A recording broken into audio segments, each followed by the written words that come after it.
Eh, Queridas familias, estimados señores obispos, hermanos sacerdotes, señoras y señores. En la génesis de este foro está la pregunta provocativa, que ahora la vamos a poner también a través de un PowerPoint. La pregunta provocativa: ¿dónde estamos con Amoris Laetitia? ¿O en qué punto estamos con Amoris Laetitia?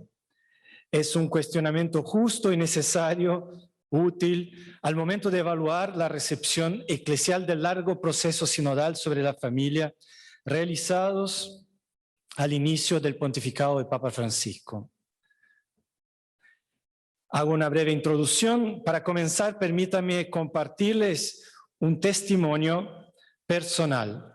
En Río de Janeiro, cuando tuve la gracia de acompañar al Papa durante la Jornada Mundial de la Juventud en julio del 2013, me acuerdo haber conversado con él sobre ciertos temas de pastoral familiar y él me decía, ya en aquel entonces, que sería necesario un sínodo para enfrentar tales desafíos. De hecho, la vocación y la misión de la familia hoy fue, podemos decir, el primer gran tema tratado sinodalmente en su pontificado. De la familia depende toda la sociedad, lo sabemos bien. Diría que fue una de las primeras grandes intuiciones pastorales del Papa y para eso convocó no uno, como me había dicho, más 2 sínodos, para enfrentar todos estos desafíos juntos. Digo esto para evidenciar el peso que el Papa da a este tema. No es como un asunto más a tratar, sino una preocupación central de su pontificado que él dejó acuñada en Amoris Laetitia. Por eso diversas veces, como dijo el cardenal recién, nos ha preguntado lo que estamos haciendo como dicasterio por la aplicación pastoral de Amoris Laetitia. De hecho, la Constitución Apostólica Episcopalis Communio, que renovó en 2018 el ordenamiento del Sínodo de los Obispos, prevé 3 fases de la Asamblea Sinodal: la fase preparatoria, la fase celebrativa y la fase de implementación. La tercera fase no estaba suficientemente explicitada en los ordenamientos anteriores, pero es fundamental para que las orientaciones sinodales cumplan su efecto. El Papa recién lo mencionó. Estamos en la fase de aplicación. Podemos decir, por lo tanto, que con relación a los sínodos de 2014-2015, aún nos encontramos en la fase de implementación. Y a nuestro dicasterio le toca acompañarla. Todo el año Familia Amoris Laetitia, que ustedes están acompañando, y en particular este fórum, con su provocativa pregunta de base, se entienden en este contexto. La pregunta sobre dónde estamos con Amoris Laetitia vale en primer lugar para las conferencias episcopales y las iglesias locales. Para responderla, organizamos el presente fórum, que en realidad comenzó hace más de un año, cuando enviamos a cada conferencia episcopal un cuestionario que le ayudara a hacer un balance, un examen de conciencia y confrontarse a nivel local sobre la recepción y implementación de la exhortación. Quisiera agradecer de corazón a las conferencias episcopales que nos enviaron sus respuestas. A partir de ellas pudimos preparar la rendición de cuentas que comenzaré ahora a presentar. La misma Secretaría del Sínodo nos señala que tampoco ellos suelen recibir un alto índice de respuestas a las consultas que hacen antes de cada sínodo. En realidad, somos conscientes de las dificultades relativas a estos procesos de consulta, muchas de ellas relacionadas a la comunicación interna y externa, y en particular el periodo extraordinario de pandemia que aún estamos viviendo. No es el momento de entretenernos más en eso. De todas maneras, las respuestas que recibimos fueron suficientes para tener, digamos así, una muestra significativa que nos permitiera presentar una síntesis del status questionis. La presentación sigue el orden de las preguntas del cuestionario, a fin no solo de facilitar la exposición, sino también de ofrecer un marco referencial para las conferencias episcopales que no tuvieron la oportunidad de realizar aún este balance. Lo mismo vale análogamente para los movimientos y asociaciones familiares internacionales aquí presentes. Espero que les sea útil. Me doy cuenta de que esta síntesis es muy apretada e incompleta ante la riqueza de las respuestas recibidas y la intensidad del trabajo pastoral realizado en estos 5 años. Sin embargo, sin pretensión estadística o de exhaustividad, espero que sirva de punto de partida para la reflexión que realizaremos en este foro. Advierto también que en general no voy a mencionar de dónde vinieron las respuestas para evitar comparaciones innecesarias y no ser injusto al omitir valiosos esfuerzos e iniciativas dignos de mención. La primera pregunta fue, ¿qué es lo que se ha hecho para poner en práctica la exhortación apostólica Amoris Laetitia? La pregunta está subdividida en 3 puntos. Y el primer punto es este: ¿cómo ha sido acogida Amoris Laetitia y qué impacto ha tenido en la pastoral familiar? En general podemos decir que la recepción de Amoris Laetitia fue caracterizada por una acogida ambivalente. Por un lado, alegría, esperanza y gratitud por el carácter pastoral del documento y su atención a la vida familiar cotidiana, así como por la valoración de la familia como protagonista de la pastoral y por su apertura a las situaciones de fragilidad. Algunas familias, por ejemplo, quedaron sorprendidas con el conocimiento que el Papa tiene de la realidad familiar cotidiana. Algunas conferencias se mostraron muy entusiastas con el documento y comenzaron inmediatamente a ponerlo en práctica. Una llegó a decir que fue el documento pontificio con mayor recepción a nivel eclesial en los últimos años. También se señala entusiasmo por parte de fieles en situaciones llamadas irregulares. Por otra parte, muchas iglesias particulares constataron críticas y dificultades interpretativas, particularmente con relación al capítulo 8, y la mentalidad pastoral implementada por la exhortación. La lógica, digamos, de la misericordia, ¿no? Una conferencia dice que algunos criticaron la excesiva referencia al amor en el documento y no tanto a la teología del cuerpo. Otra indicó que algunos grupos de laicos rechazaron ciertos aspectos de la exhortación. En cuanto al impacto pastoral de la exhortación, fue muy variado. Algunas conferencias reconocen que fue débil, otras que fue lento pero preciso, o aún poco claro.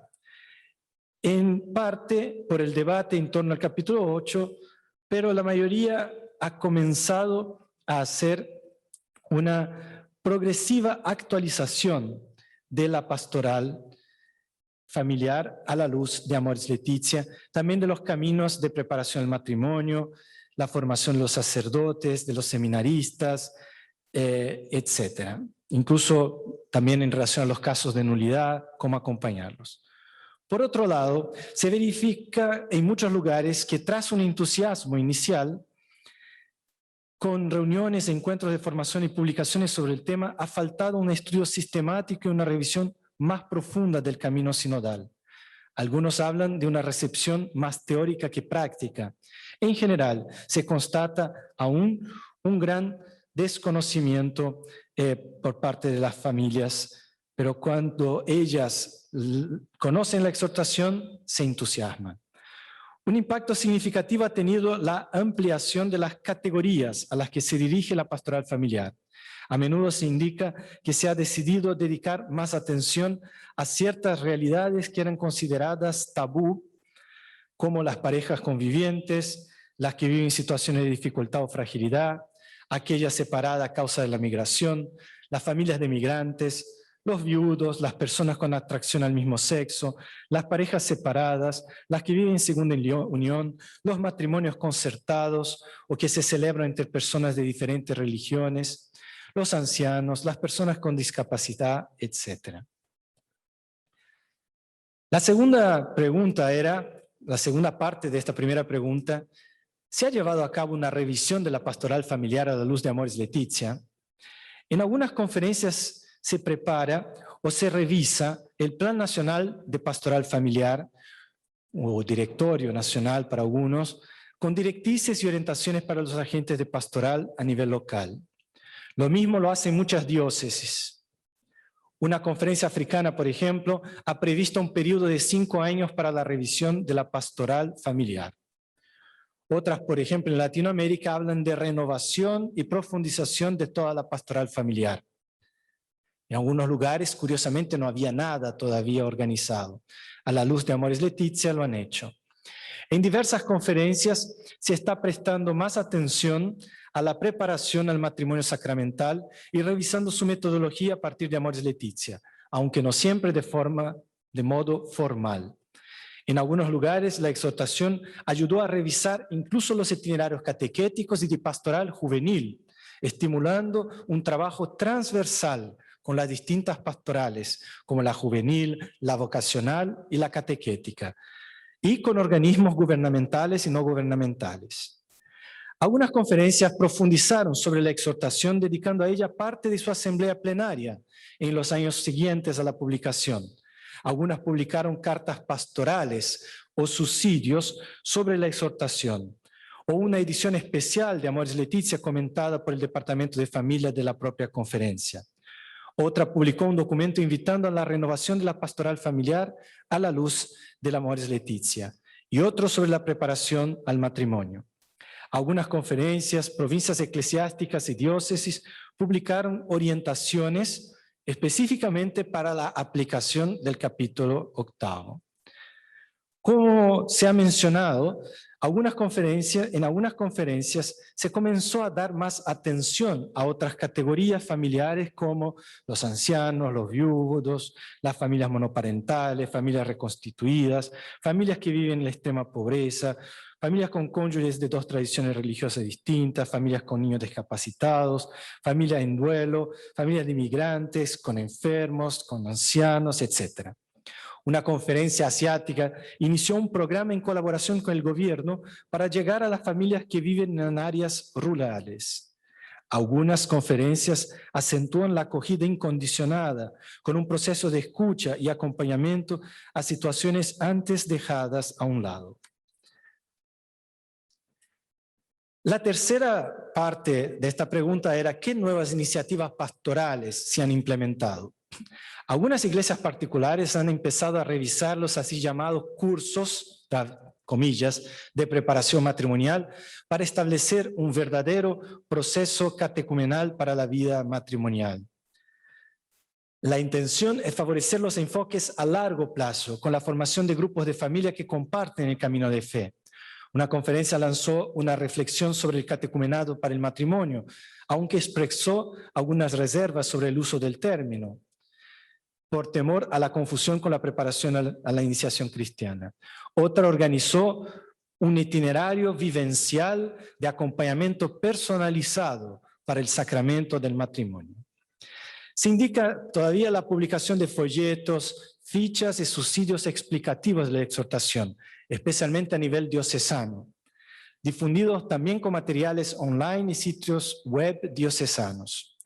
A veces estos materiales son acompañados de cursos de formación para agentes de pastoral o para las familias en las parroquias. En muchos lugares, la metodología de presentación de estos materiales es acompañada con creatividad por diversos tipos de tecnologías audiovisuales. Incluso una conferencia hizo un guía para sacerdotes y seminaristas.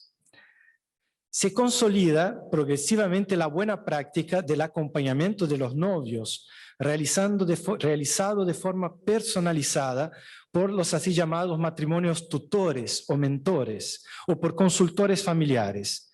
También se comenzó a formar y acompañar grupos de parejas recién casadas. Se constata también la difusión de encuentros parroquiales para las familias. La realidad parroquial parece ser una dimensión adecuada para la aplicación pastoral de Amoris Laetitia, aunque la referencia a los movimientos y asociaciones sigue estando muy presente.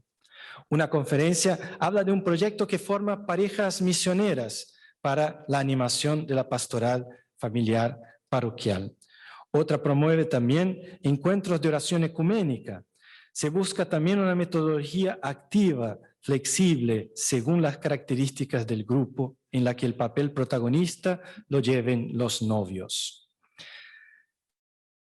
En cuanto a la composición de las estructuras eclesiales, seguimos en la misma pregunta sobre las iniciativas, se reforzaron o se instituyeron organismos de pastoral familiar a nivel nacional, diocesano y parroquial, en los que participan tanto los matrimonios como los sacerdotes.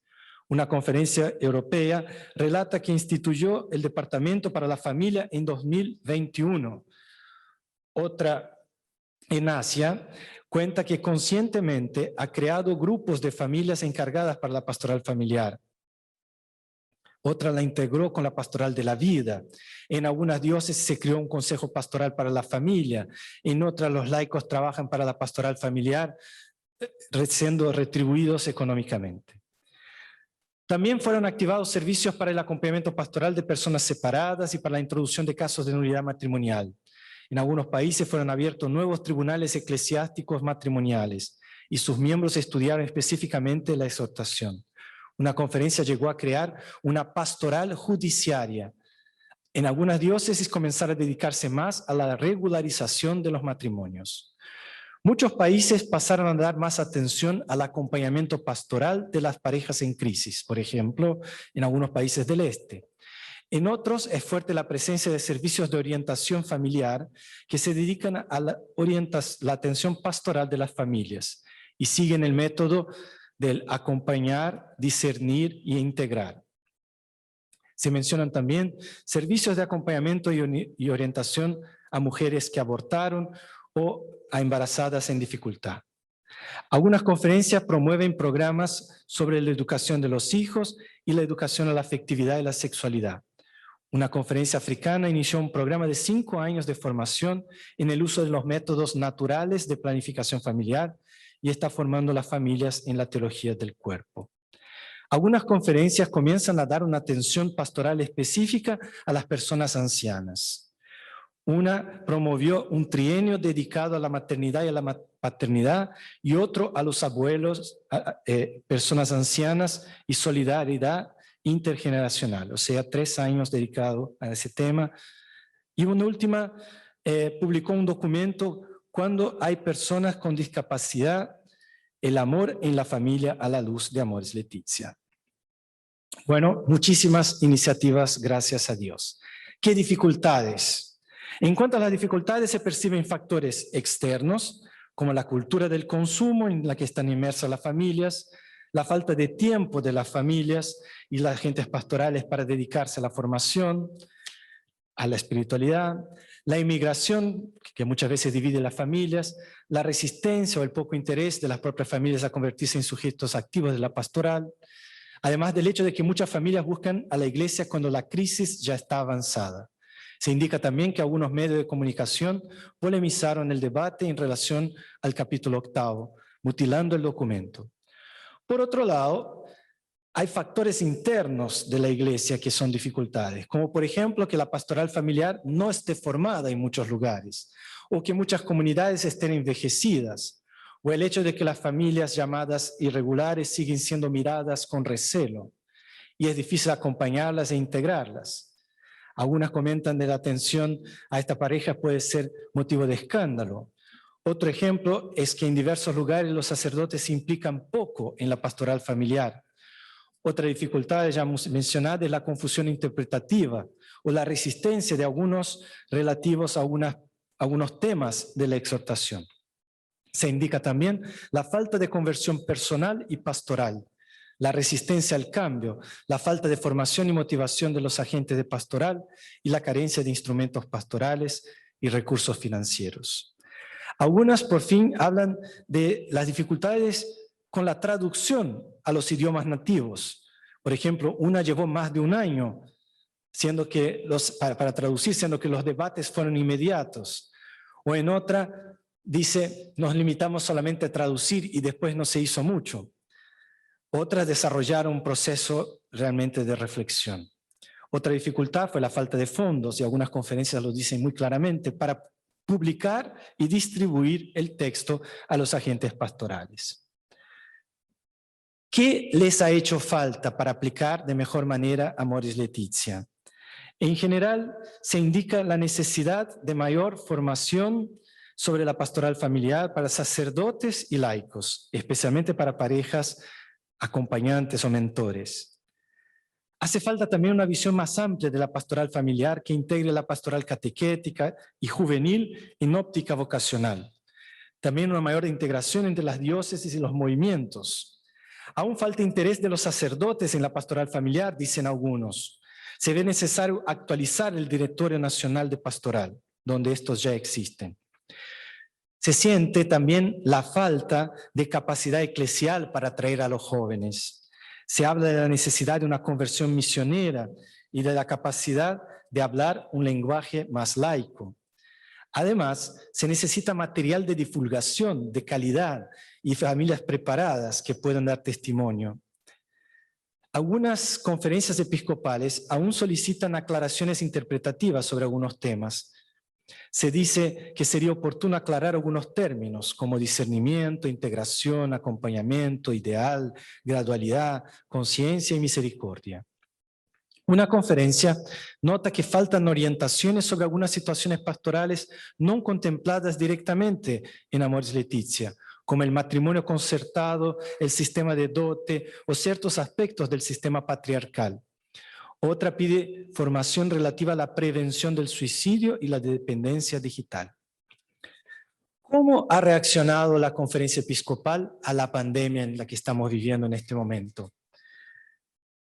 La pandemia ha puesto de manifiesto la importancia de las herramientas digitales para el encuentro entre las familias y su formación, incluso con envío online de subsidios y noticias. Las reuniones e encuentros en línea, sea entre familias que entre agentes, se tornó una realidad muy extendida en todas las partes del mundo. Las asociaciones y movimientos contribuyeron mucho en ese proceso. En general, adherieron a las indicaciones gobernativas e incentivaron liturgias e encuentros online, incluso con subsidios litúrgicos para celebraciones domésticas. Una dice que las familias han rezado más juntos y que la Iglesia privilegió el acompañamiento individual. En otro país se habla de campañas digitales para familias y niños que incluyen juegos, canciones, recomendaciones culturales, de cine, etc. O una que habla de una mayor participación de las familias en la catequesis familiar. La pandemia ha contribuido también a la valorización de la familia como iglesia doméstica y su rol para el cultivo de la espiritualidad y de la comunión. Por otro lado, muchas celebraciones matrimoniales fueron postergadas. Surgieron también servicios de escucha para parejas en situación de dificultad. Las personas más vulnerables han sido acompañadas en su mayoría por los servicios especializados que han visto aumentar las donaciones y la participación de los voluntarios. Instituciones como Cáritas y otras han sido muy activas, también en colaboración con las autoridades civiles. En casi todos los países se menciona el apoyo a los ancianos y a los pobres a través de teléfono, internet, la distribución de alimentos y medicamentos. En países donde la pastoral del adulto mayor está bien estructurada, se constató un contacto más directo con personas ancianas, la promoción de campañas concretas de solidaridad y apoyo. Una conferencia persigue el objetivo de que las mismas personas mayores sean misioneros digitales y misioneros orantes por las familias. Otra habla de subsidios para el Día de los Abuelos, el mes del adulto mayor, su acompañamiento, etc. Hubo apoyo eclesial también en las situaciones de emergencia, como podemos imaginar. Por ejemplo, con las personas privadas de libertad, los albergues para personas sin techo, para jóvenes en dificultad, etcétera, incluso para buscando oportunidades de trabajo, apoyo escolar y otros. Las personas con discapacidad son quizás las que más han sufrido el aislamiento y se han mantenido principalmente con el apoyo de sus familias. En algunos lugares pudieron contar también con apoyo por teléfono e internet. Una conferencia relata que se animó a las personas con discapacidad a vivir su fe en casa a través de reuniones, oraciones, misas en línea, algunas con lenguaje de señas y recursos online. Otra habla de apoyo especial a padres de hijos con autismo. Así que ven que muchas cosas se hicieron en algunos lugares.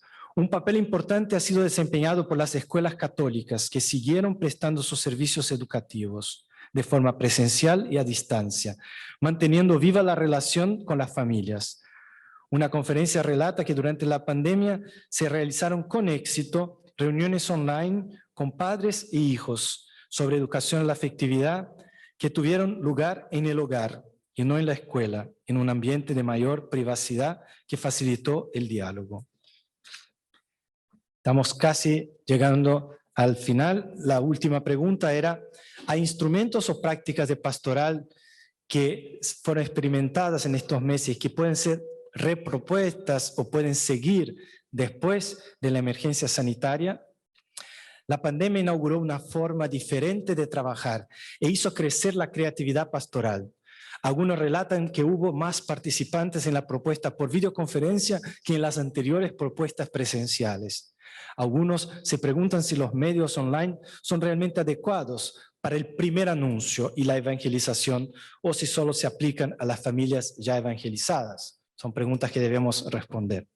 Algunas conferencias no dejaron de apostar en los medios de comunicación tradicionales, es decir, la radio y la televisión, con programas específicos.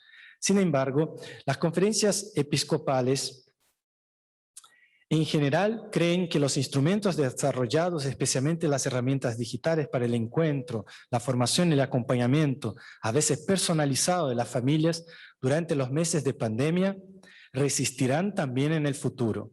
Muchos han descubierto que las reuniones en línea ahorran tiempo, dinero y desplazamientos. Se advierte la necesidad de compaginar la pastoral presencial con aquella en línea, pero se constata que este nuevo formato llegó para quedarse. En general, el modo virtual es menos afectivo, pero no deja de ser efectivo.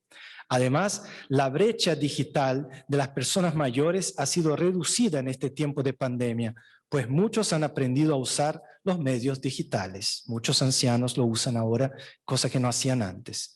Se cree también que permanecerá una mayor valoración de las iglesias domésticas y sus potencialidades. Lo mismo con relación a algunas campañas y proyectos realizados durante este tiempo. Podría mencionar muchos proyectos que fueron mencionados en las respuestas, pero sería muy extenso. En varios lugares se rescató aquel sencillo mensaje también que la familia que reza unida permanece unida y se espera que eso perdure. En fin, todo el servicio ofrecido a los más vulnerables continuará siendo necesario para preservar la cohesión social. Mirar hacia afuera para ir al encuentro de los demás fue una experiencia propia de este tiempo de pandemia, que será relevante para pastoral en los próximos años. Y también por eso los servicios de escucha online deben continuar e intensificarse en el futuro. Sin embargo, para todo eso será necesario continuar capacitando a los laicos, especialmente a las familias y a los jóvenes. Algunas conclusiones. Al concluir esta rápida síntesis, creo que fue realmente rápida, perdonen que yo hable tan rápido, esta rápida síntesis nos damos cuenta de que se ha hecho mucho para implementar Amoris Laetitia, pero también hay mucho por hacer. En todo caso, es un proceso muy heterogéneo según los países y diócesis. No todos los asuntos relativos a la pastoral familiar han sido desarrollados suficientemente en las diócesis y parroquias. Muchas familias no han sido tocadas aún por la exhortación. Dificultades de diversa índole siguen obstaculizando este proceso de implementación que requiere una aplicación aún más decidida. En particular, la escasa referencia a algunas áreas nos hizo reflexionar y nos llevó a elegir algunos temas para este foro. El criterio ha sido identificar algunos ámbitos que pueden alimentar a las familias desde dentro para poner en marcha, en primer lugar, este esfuerzo evangelizador y catequético dirigido a la familia, como pide Amoris Laetitia, que sean sujeto activo de la pastoral familiar en el número 200. En otras palabras, hay que ayudar a las familias a vivir en su interior la conversión necesaria para el nuevo impulso evangelizador de la Iglesia. Por eso, En estos días de foro vamos a reflexionar juntos sobre los temas que ya están anunciados en el programa que ustedes han recibido. Elegimos estos temas con estos criterios que les anuncié. Así, dado que no podemos tratar todos los temas de Amoris Laetitia, hemos elegido estas áreas para nuestra meditación en estos días. Ojalá podamos sacar el mejor provecho posible de estas reflexiones. Gracias por su atención y buen foro a todos.